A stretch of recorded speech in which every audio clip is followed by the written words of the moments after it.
is Joe Dancy with the University of Oklahoma Energy Center at the College of Law.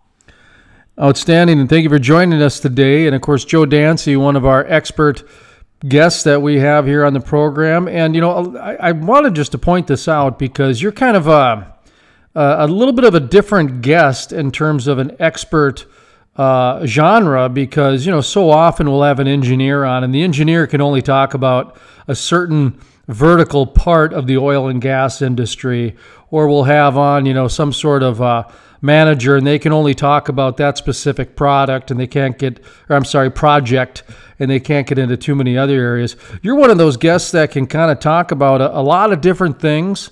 You kind of got your hands in a lot of different areas, and you speak at a number of different conferences to kind of back up your knowledge. And today we're going to be going into the world of UAS. So my understanding is you just spoke recently on some UAS stuff. Talk to me a little bit about that speaking engagement and kind of the brief overview, if you wouldn't mind. Sure. I tell you what, Jason, the drones in the oil field, well, you got technology in the oil field is always, you know, cutting edge. If you have technology and you can get a little advantage, cut your costs, you know, you go there. And it's an interesting development where, you know, who would have thought we're flying drones over, well, real estate. Realtors use them all the time now in their real estate listings, but you go to an oil field and there's a lot of uses, believe it or not, for drones. That was what my talk was on. I've spoken to a couple of groups. Most recently it was over at the business school here at the University of Oklahoma. They have an energy management program, and I talked to the students and showed them some drone footage of the Permian Basin.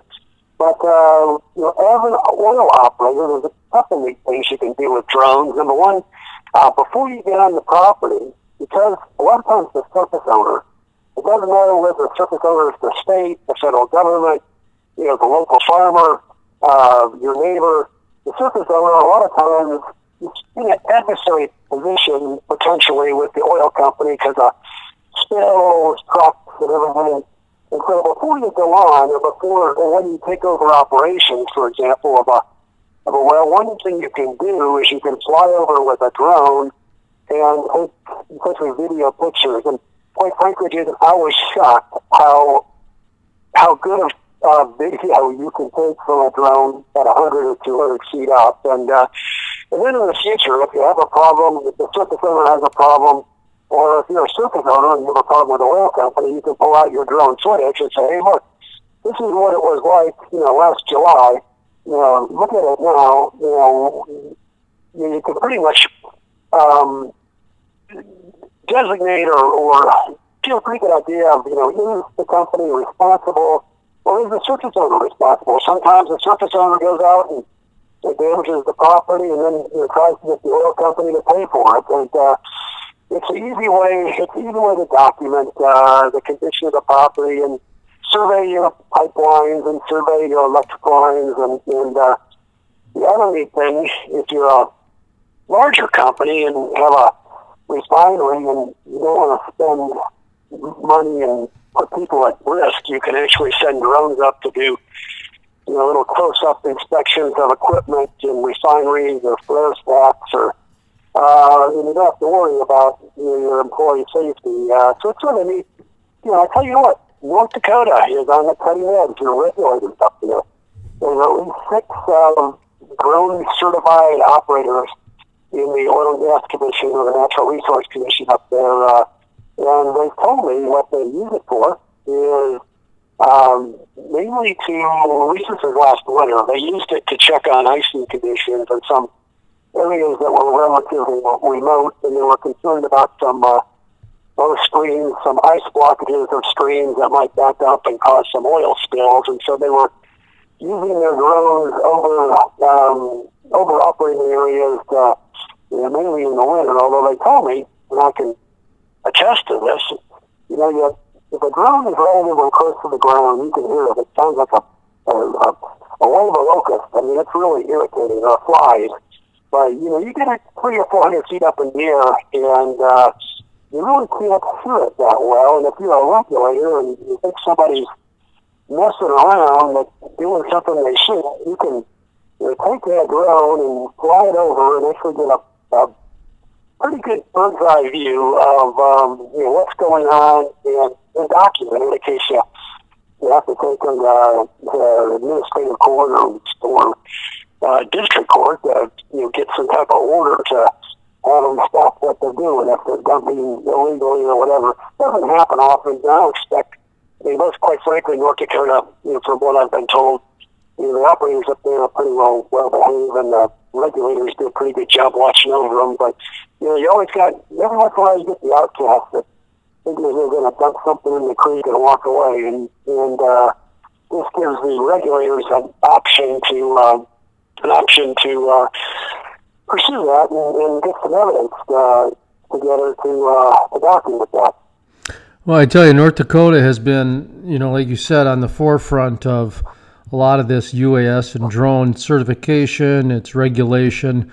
It's one of 6 states that is designated as a test UAS state, and a lot of that has to do with the Grand Forks, Grand Sky Air Base up there with our Air Force, and then, of course, we've got the Canadian border, which Senator John Hoeven has been a big proponent of using drones to just survey the border, do surveillance on the border. And the reason I bring that up is because one of the things that North Dakota has been doing in the oil and gas industry, which, I couldn't believe it. I was at a meeting 3-4 years ago where the state approved some funding for these crop dusters to go out and check pipelines to see if they're leaking. And I thought, boy, we've got... Now, keep in mind, I've been covering drones since 2006, back when Israel had drones the size of honeybees back in 2006. They're the leading country when it comes to UAS, by the way. We do a lot with them. They're a good ally when it comes to that sort of information, I'm told. But I was blown away that we were still using crop dusters when we had this drone technology. Well, we're using drone technology today now to check leaky pipelines, but there's that next level. You mentioned transmission lines. When we start talking about being able to survey and being able to monitor these very important arteries of energy, whether it be a transmission line or a pipeline.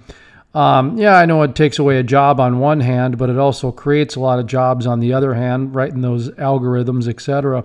Have you guys down in the Permian and in Oklahoma, are you guys doing that yet? Are you hearing anybody that's doing the drones to monitor pipelines for, whatever reason, leaks or erosion, that sort of thing? A little bit. I'm telling you what, North Dakota is one of the test states for drones, and so is Oklahoma, the Choctaw Nation. In fact, I'm involved with their drone program, and one of the problems you have, Jason, when you start monitoring pipelines is the fact that under the current FAA regulations, you have to keep the drone within sight. Essentially, so what happens is obviously if you can't, especially if you're in areas where there's any trees or hills, it's tough to keep that drone in sight, without moving, without being manpower intensive. And of course, as you know, that's one of the reasons you want to use a drone. Number one, it's real accurate, but you don't have to get up in a crop duster or a small plane and, take a person and take a camera or take an observer too, and, you're using a lot of resources. But when you have a drone and you got to keep moving along, and you really can't go, more than maybe a half mile or a mile maximum, depending on your sight lines. It gets to be pretty personal intensive. So what they're testing out, I assume they're probably going to do this in North Dakota too, for both pipelines as well as electric power lines, is they're testing out the potential to operate these out of line of sight. So you do have a camera on these. So essentially the operator, when you operate them, at least most of them, the ones I've dealt with, you're operating and you have a camera that's live. And so you know where you're at. One of the concerns the regulators have, and I don't blame them, is when you get out of sight and they're concerned that, if you're out of sight, then if something bad happens, the operator is somewhat limited as to preventing any harm or danger. And apparently, some of the newer machines are reliable enough, and I don't know what the protocols are, but if your drone is 4 miles away and you can't see it, and your screen goes black, I assume there's some type of emergency protocol where the drone actually sets down. And I do know there are some drones where, in an emergency situation, essentially they have like a homing button where you just push the button, and it doesn't matter what you're doing. The machine comes right back to start base, which is really pretty cool. And I'm not up on the technology of exactly all the software and stuff, but it is, just talking with our drone experts, they tell me this. And there's also some software that hopefully you can't. There are restricted areas where you can't fly a drone. Like if you go out to the airport, you can't fly a drone anywhere within 5 miles of an airport, because they obviously don't want interference. And the manufacturers are now putting together some software where by GPS they can tell if you're within 5 miles of an airport, the machine won't fire it up, and you can't get it in the air. And of course, you can get an exception to all this by going to the FAA, and that's what's going on with the North Dakota test program and the Oklahoma test program. The FAA and the Trump administration came in and said, "Hey, there's a lot of potential here. These rules are good initial rules, but can we modify them a little bit to make the drone more practical to use in the energy sector or the ag sector or the I'll tell you one area in Oklahoma where we have a big problem with feral pigs in Oklahoma, and apparently the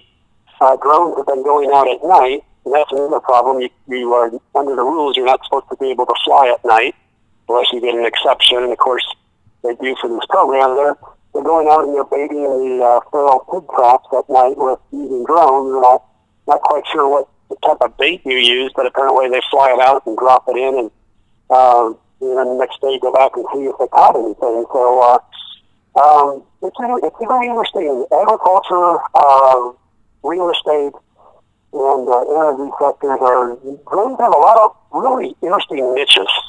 Well, I tell you, I think agriculture and security is where you're really going to see it take off in terms of the marketplace. Like, and those are where you've seen the early leads. I did want to ask you a little sidebar question. I was going to ask you about the software part, but you kind of mentioned you don't know much about that, or you're not as familiar with that. Of course, NDSU, North Dakota State University, is one of the leaders now in developing software for these UAS programs. I didn't know if Oklahoma had gotten into that or not, or just very briefly. Do you know, is your state getting involved through the universities on the software side? I'm really not familiar. Okay. I'm probably more familiar with North Dakota than I am Oklahoma, unfortunately, on your aviation and your drone software. It's just mainly through trade articles, etc.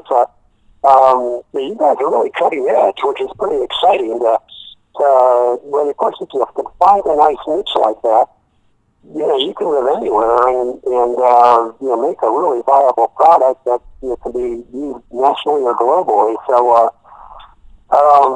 it's exciting. Like you say, security is another big issue with drones. And I'll tell you one thing that actually when I spoke last week, I had mentioned to the students, security-wise, both preventing problems, whether you're protecting a well or a well site, or even if you're even agriculture, part of the Oklahoma test program is testing out the use of drones for security and agricultural operations, where you have 100 cows in the field and make sure they don't disappear at night.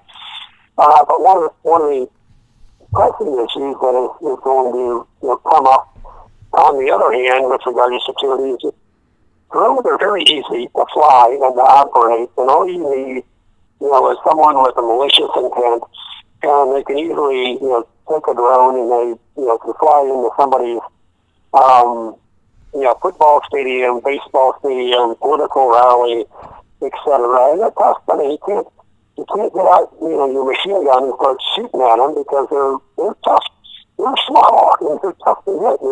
They're very difficult. Apparently, you can jam the signals, but it does create additional risks that really bother me. And I know there's a market there, and I'm sure the software people up in North Dakota and elsewhere, as well as I've seen equipment, Jason, where they actually, if there's a rogue drone, they go after it and they shoot with a net, and the net gets caught in the propellers, and you take down the rogue drone. But that means that you have to get your drone, you have to chase it, you got to catch it.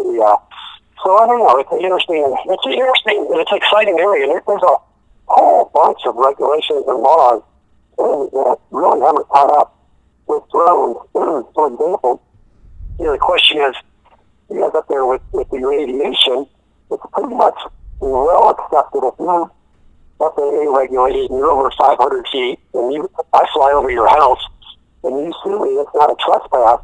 Now, if I get a drone and it's flying over at 200 feet, is that a trespass? What about 100 feet? What if I get it down to 10 feet and I'm looking in the window?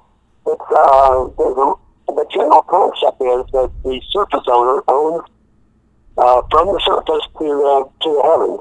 And so, historically, the courts have had real difficulties because even with airplanes, they were like, gee, with certain exceptions. Because in the past, there's cases even where I shot a cannonball across your surface. You could sue me, and the court said that's a trespass because I was shooting cannonballs. But for airplanes, because of the social utility, they said, it's FAA regulated, and above 500 feet, it's pretty much, there's no trespass there. It's just a social inconvenience is the way the law puts it. But all that stuff in the drone area has not been litigated. The other interesting thing on drones, and you'll love this, the New York regulators use drones to go out and try to find some old unplugged wellbores that have been abandoned. And they got landowner permission. They went out a month later, and the landowner forgot to give permission. And the landowner sees the drone flying over the property, pulls out a gun, and actually hits it and knocks the drone out of the sky. And the question is, who's liable? And there's one case that's come to bear on that, and it wasn't the New York case, but it was very similar. And actually, the drone owner sued the guy who shot him out of the air and claimed that, hey, look, I have an FAA license. I was abiding by FAA guidelines. I was flying, an FAA restricted airspace, and you shot out, my $2,000 drone. I want compensation for it. And unfortunately, the court didn't have jurisdiction, so they threw it out. So we don't know the answer to that one. But it is an interesting balance of rights between the surface owner and the drone owner.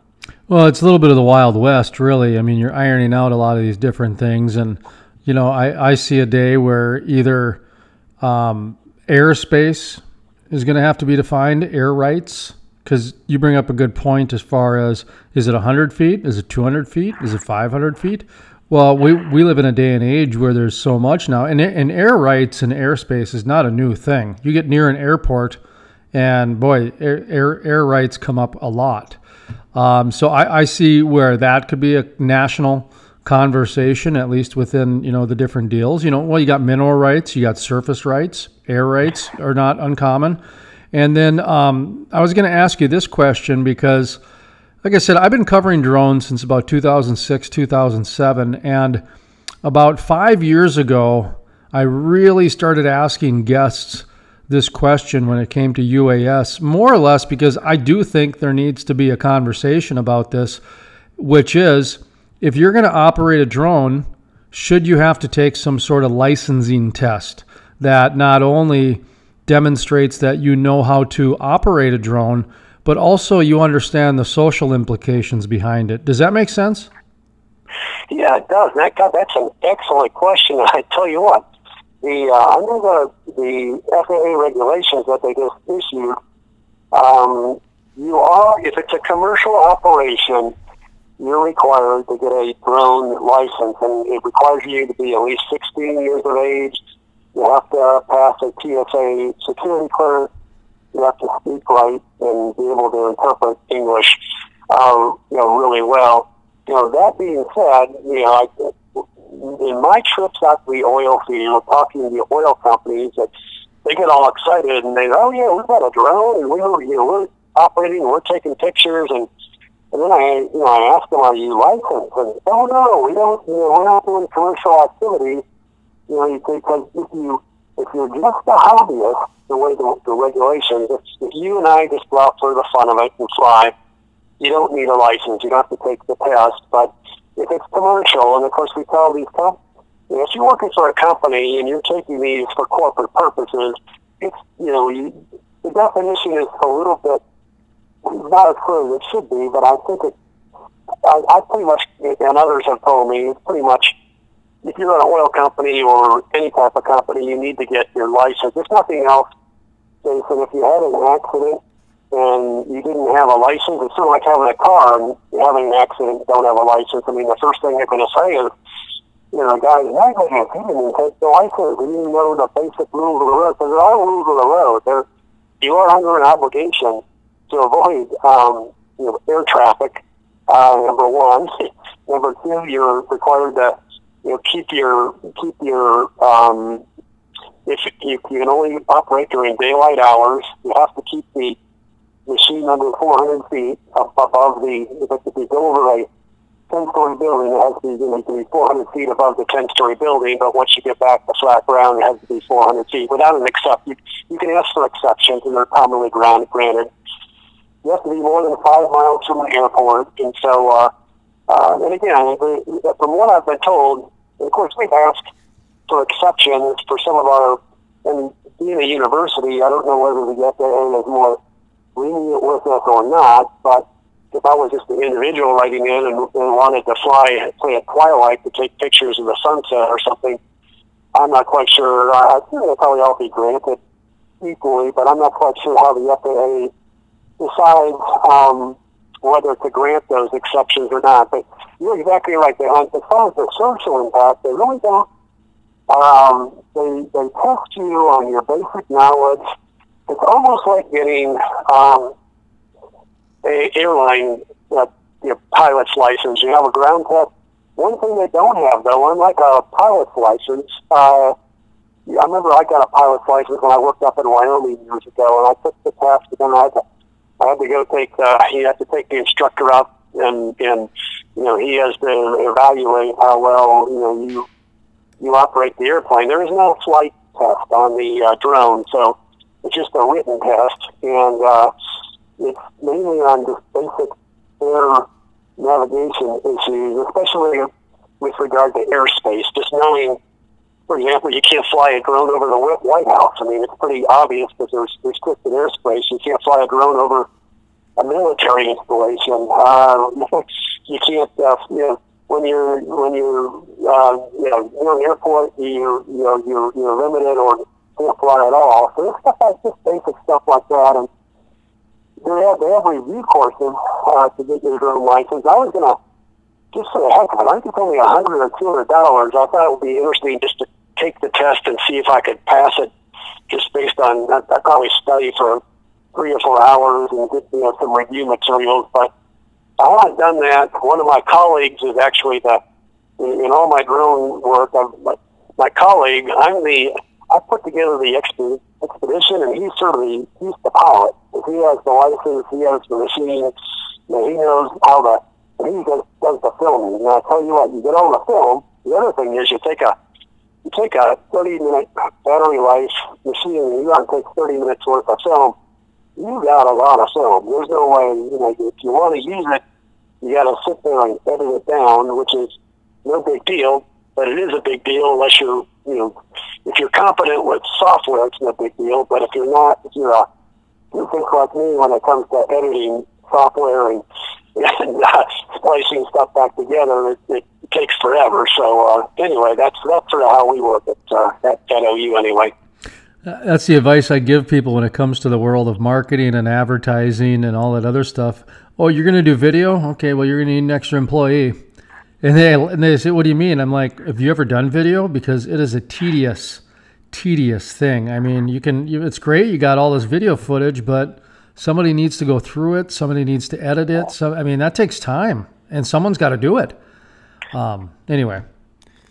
Well, I'll tell you one exciting thing. I saw 6 months ago at the Interstate Oil and Gas Compact Commission meeting. I'm the Texas representative, or one of them at the, they had a presentation on drones, and one of the major companies, I can't remember, I think it's General Electric, but I may be mistaken, maybe someone else. But what they've done with their video is you can take the drone and fly it down a pipeline, and it's a 5-mile pipeline, and then next month fly the drone the exact same route. And apparently they have software now that will actually analyze, and you don't have to have a human look at it all. It'll analyze to see if anything has changed, from day 1 to day 30. Oh, and sure. if there is, it'll come back and it'll tell you. It's really useful, for example, on like tanks and equipment where you can see the bolts are rusting, or there's a rust stain, there's a oil stain, or there's an oil spill, a small one. But I say it's all automated, and it scares me to an extent, Jason. They were saying this is all artificial intelligence, so it can actually, the machine can actually learn, whether they're looking at a cow, a cat, or a dog, or a deer. And so any of that stuff, the machine will learn. So the first time it does this, it might take 3 hours to look at the 5 miles worth of pipeline. The second time it'll take an hour. The third time it'll take like 20 minutes, which is scary to me because it's essentially, these things are so intelligent, at least the software, at least what the representation was, that it's almost scary how intrusive they might be able to be. So. It's the world we live in, and what's even scary is that last year the artificial intelligence actually started out coding the human coders that were supposed to be coding artificial intelligence. So it's really scary, and it's interesting. The company doesn't use artificial intelligence; they use some other verb that meant the same thing, but they didn't want to scare everybody. And it's like you say, I just keep thinking, and you look at everything. It's like, gosh, a machine's gonna, you don't have to go to college anymore. A machine's gonna outsmart you, whether it's in the courtroom or in the engineering room, or running your computers, or designing an auto, or whatever. It's I guess that's the thing. As you say, that's progress. Yeah, and the thing is, the machines are taking some of the jobs, but they are opening up new jobs. Now, I don't know if it's a net gain, a wash, or a loss, but somebody's got to, you look at the trade schools, the 2-year schools, they're having a renaissance, and it's mostly because of the artificial intelligence that has created, the oil and gas industry to reach new heights, which ripples into diesel mechanics and welders and electricians. And so you're kind of just seeing this shift of the 4-year degree just maybe isn't what it used to be, unless you're going to be an accountant or a doctor or an attorney, something specialized. But a lot of the average jobs, they're getting replaced by AI. And so it's creating this new, like I say, renaissance in other areas. Now, is that great? Well, it stinks when you got to teach old dogs new tricks. But sometimes that kind of stuff happens, I mean, well, I think I'm on my third reinvention of my business. I mean, the internet has really done a number to the media world. I mean, it's no secret that almost every newspaper is close to bankruptcy. NBC, these major companies, they're figuring out new ways to get revenue. And so it's not, it's not a secret that the media company is trying to reinvent themselves. So and a lot of that, done by the internet and just kind of the way the world and things are these days. So, well, let's wrap up here. Any final thoughts on drones? Just kind of as I kind of give you the final thoughts here on the day. Just where do you think we're going to be, and where's it going, and what do you want to see? Well, I think there's going to be some really, I mean, you mentioned the test programs. I think there's 10 parts of the nation who have been designated for these drone experimental projects, and one in North Dakota, part of the aviation history up there. One is the Choctaw Nation here in Oklahoma. And as we go forward, I think you're going to see some really advances from technology where, some of these rules, like, keep the drone within the line of sight, and actually some of the sensing abilities of the drones and the data collection is just going to be incredible. I mean, the big thing I have a concern about, and that you sort of indicated you too, is there's the real positives to that, but there are always drawbacks whenever you have potential, privacy intrusions due to drones flying over property. And if I go down the street and look over your fence, that's not a trespass, assuming I can see over the fence. But if you build a 20-foot high fence and drive by a drone and look over, that's a little bit different, because the general rule is I go by your house and there's a 20-foot fence and I can't see over it. It's all private. You can do whatever you want in your backyard, including, growing marijuana or whatever you got back there. But so the drone's it's gonna have some both social implications, and as well as there's gonna be a bunch of interesting legal questions and regulatory questions and social questions, as well as industrial questions in the energy sector that we're gonna have to deal with. It could be pretty exciting, Jason. I'm looking forward to it.